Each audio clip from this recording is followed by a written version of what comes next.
안녕하세요. 오늘은 여기 스티브 잡스 이제 9번째 이야기를 나눠보도록 하겠습니다.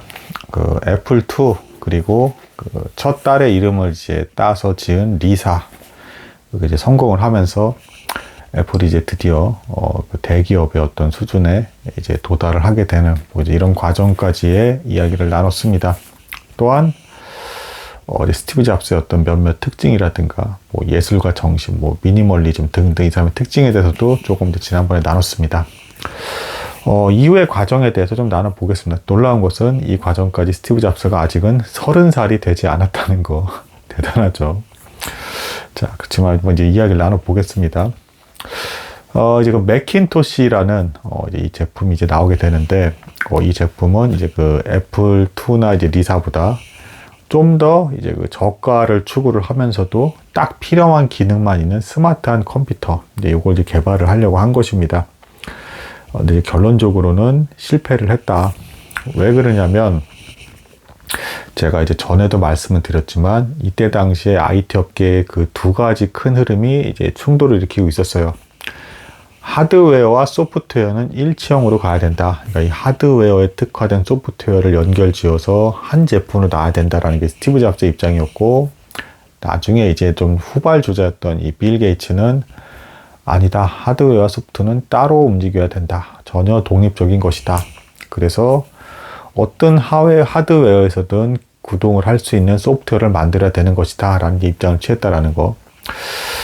그래서 처음에 사실은 이 스티브 잡스와 빌 게이츠가 만나게 되었을 때, 이제 오히려 애플이 이제 그 연 매출이 15배였습니다. 처음 이제 마이크로소프트가 이제 그 빌 게이츠가 이제 그 스티브 잡스를 만났을 때 시점에서, 그러니까 오히려 갑을 관계는 애플이 갑이었고, 이제 마이크로소프트가 을이었습니다.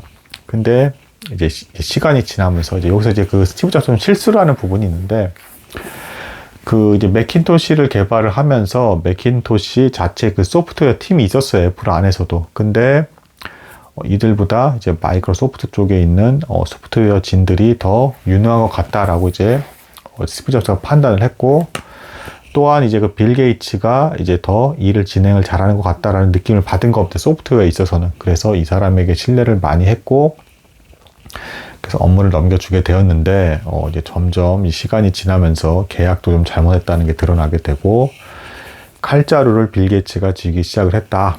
그러니까 오히려 이 빌 게이츠의 소프트웨어에 맞는 형태의 하드웨어를 맞춰야 될 것 같은 그런 묘한, 그러니까 이제 그 소프트웨어가 기동하기 위한 또 사양 같은 것도 있는 거잖아요. 그러니까 거꾸로 이제 끌려가는 듯한 어떤 형태로 가기 시작을 했다라는 것입니다.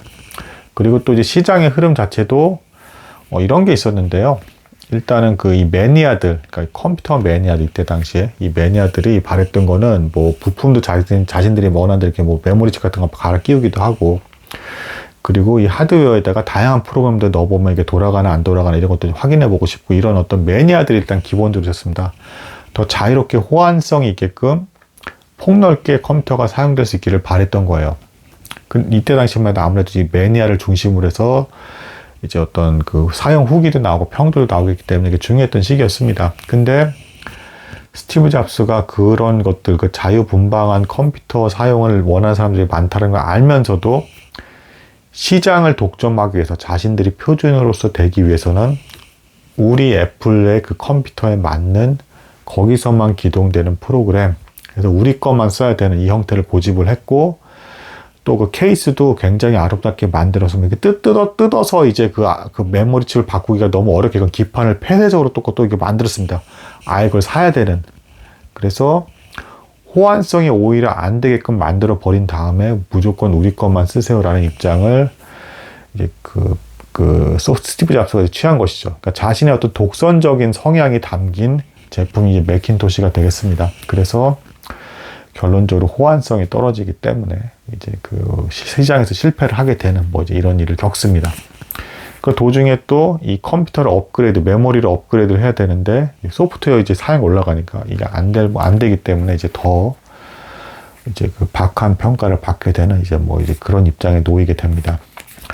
자, 근데 이 과정에서 하지만 초반에는 어쨌든 좀 승승장구예요. 왜 그러냐면 이 스티브 잡스가 예술가 기질이 있다라고 했죠.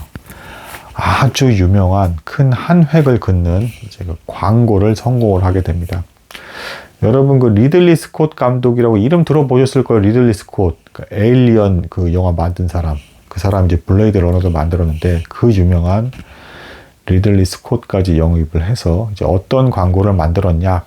제가 전에 그 조지 오웰의 1984라는 작품을 나눈 적이 있어요. 그래서 그 1984의 내용이 어떤 겁니까?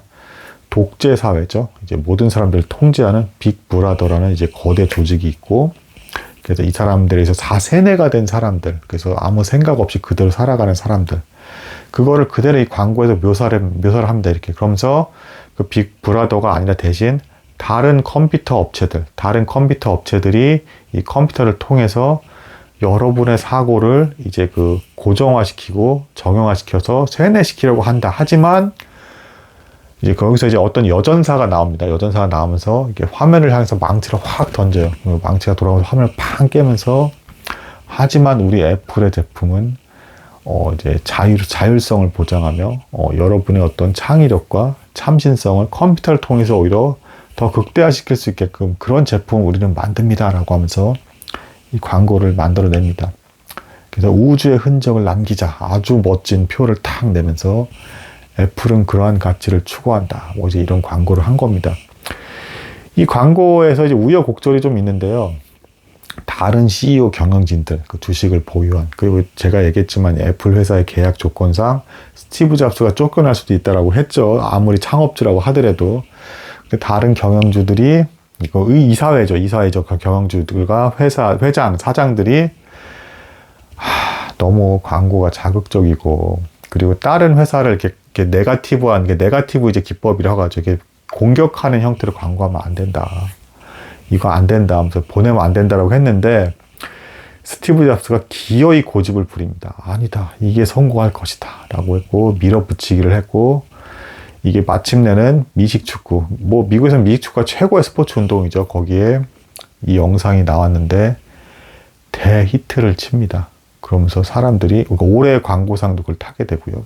그래서 사람들이 여기서 한번 스티브 잡스의 어떤 그 예술과 기술 정신에 대해서 이제 혀를 내두르면서 감탄을 하게 되는, 뭐 이제 그것을 이제 경험을 하게 됩니다.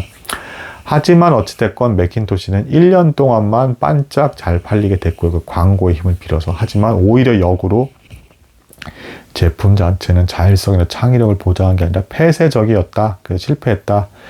이것을 기점으로 스티브 잡스의 여러 가지 독단적인 것들이라든가 잘못된 운영에 대해서 공격을 받게 되고 쫓겨나게 돼서 무려 12년 동안 애플에 복귀하지 못하게 됩니다. 그렇게 쫓겨난 스티브 잡스는 자신만의 회사, 이제 넥스트라는 회사를 차리게 됩니다.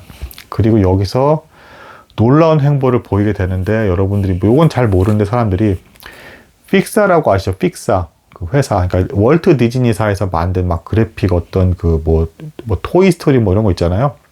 그런 걸 만들어낸 회사가 사실 픽사입니다. 픽사. 그래서 이 픽사가 그동안에 있던 그 월트 디즈니의 아성에 도전을 해서 애니메이션 창작물로서 컴퓨터 기술을 도용을 해서 그래픽을 도용을 해서 놀라운 이제 예술 작품과 같은 이제 그런 뭐 저는 이제 그 작품 보고 되게 감동을 많이 했었는데 이런 것들을 스티브 잡스가 만들 수 있게끔 픽사 회사의 어떤 경영진으로서 망해가던 회사였습니다. 그걸 컴퓨터 기술과 도용해서 창의적인 어떤 그 시도를 하면서 월트 디즈니사에서 이제 초창기 이제 배급을 하다가 나중에 독립적으로 픽사라는 회사가 이제 운영이 되게끔 만들어서 월트 디즈니와 이제 그 주종 관계에서 벗어나서 이제 스티브 잡스는 말하기 그렇게 얘기합니다. 쌍벽을 이루는 월트 디즈니의 독점에서 벗어나서 시청자들에게 쌍벽을 이루는 회사를 내가 만들어냈다라고 하는 또 이제 엄청난 창의적인 일을 하게 됩니다.